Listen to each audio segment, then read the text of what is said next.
Иргэн Алтан цэцэг таныг урьж байна. Үүний дараа Дархуул аймгийн иргэн Ариун болд та бэлдэж байгаарай.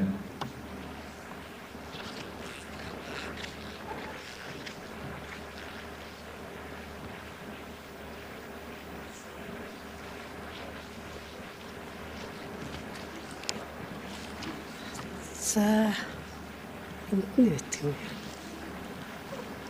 Тэгвэл заас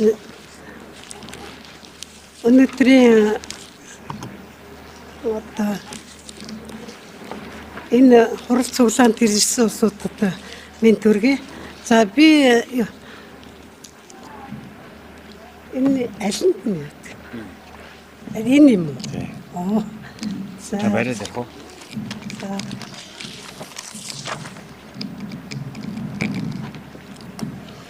За өнөөдрийн минь төргий. Би Хөвсгөл аймгийн иргэн байгаамаа 1990 онд анх Хөвсгөл аймгийн өсгөлөнд оролцож байсан 3 эмэгтэйгийн нэг нь байгаа. Би одоо 90 онд өсгөлөнд оролцсноос хойш одоо ажилчгүй амьдралчгүй ажлаасаа халагдсан ажил амьдралгүй болоод ингээд хаягдж яваа нэг хүн байгаамаа. Тэр үед би арчилд тэр өсгөлөнд зарлж байхдаа 30 гаруй настай байсан. Манай ээж 60 настай байсан, 50 гаруй настай байсан. Тэгээ одоо бол манай ээж 96 настай, би 73 настай. Одоо ийм хоёр хөгшин одоо 90 оны эрхчлөөний төлөө тэмцэжсэнийхээ төлөө одоо ажилчгүй, орох орончгүй. Одоо манай ээж 97 настай одоо орох оронгүй айл-айлын нэг сараар ээжигээ дамжилдаж ингэж асарч явж гин. Одоо эрхчлөөнийхөө төлөө тэмцснийхээ төлөө би ажилчгүй амьдралчгүй болсондоо маш их харамсч явдаг юм аа. Би тэгээд энэ халтмаагийн балтуулга дарга арчилсан анхныхаа партизануудад байр өгсөн 12 13 онд байр өгсөн. Тэгээд тэнд би бас өргөдөл өгсөн боловч би нөгөө тухайн үед ажилчгүй амьдралчгүй явж исэн болохоор дандаа хаягдсан байдгийг. Алтан цэцгийн нэрэн дээр зөндөө олон улсууд байр авсан гар үсгс урсан байдгийг. Тэгээд би одоо хаягдсан ээжүүдээр одоо ойлоо орох оронгүй ингээл айл дамжаал ингээ ээж маань хэвтэрт ордсон.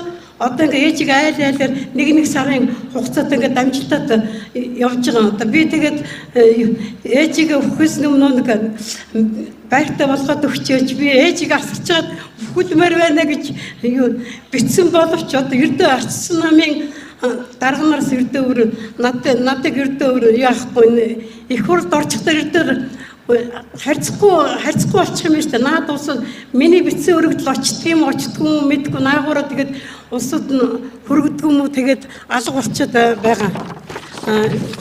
Би одоо энэ 90 онд энэ өсгөлтөн дээр бол одоо аавтайгаа ээжтэйгээ ингээ бид нэр очижсэн. Энэ ардлын баригдсан гэр нь бол манай аав ээж гэрээ буулгаж аваад барьж ирсэн. Дотор нь би үйлдэл бичиг баримтнуудаа сахиад тондог байсан. Ээж маань гадна дотор цэвэрлэгээ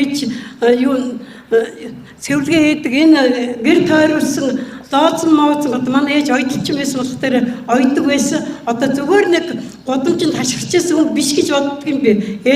Ээжтэй бол ердөө манай тэгээд одоо энэ ээж маань ингээд төвтөрт орцсон ингээд байж байна. Одоо ээжигээ яхаас өмнө яхад тэгээд энэ Баттуулга гишүүний одоо би 90 оноос хойш өөрөө ажиллах боллоо ч гэсэн товтол сонгуул ажилд оролцож байсан Лөөмөдийн ганц үг мишгийн сонон бэлгийн төлөө сая 2024 оны 10 сард их хурд дэвсэн Баттуулгын гишүүний төлөө Хөвсгөл аймагт очиж өөрөө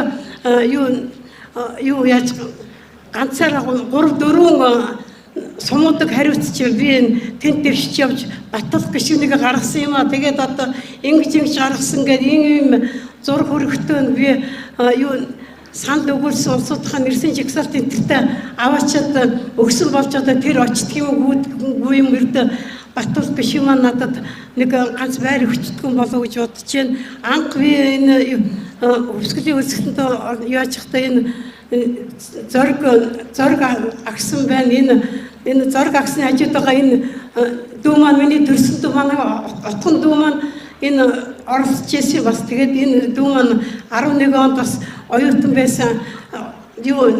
Оюутныхаа сургуулиас халагдсан хасагтаад тэгээд ажилчгүй амьдралчгүй архиуч хүнд байдалд явсараад 11 онд нас орсон юм аа.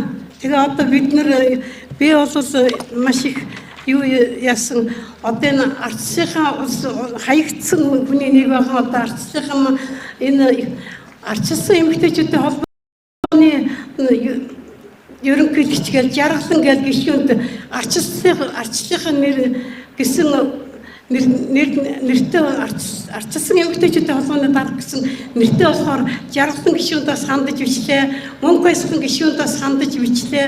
Тэгээд зөндөх олон моохынхаа одоо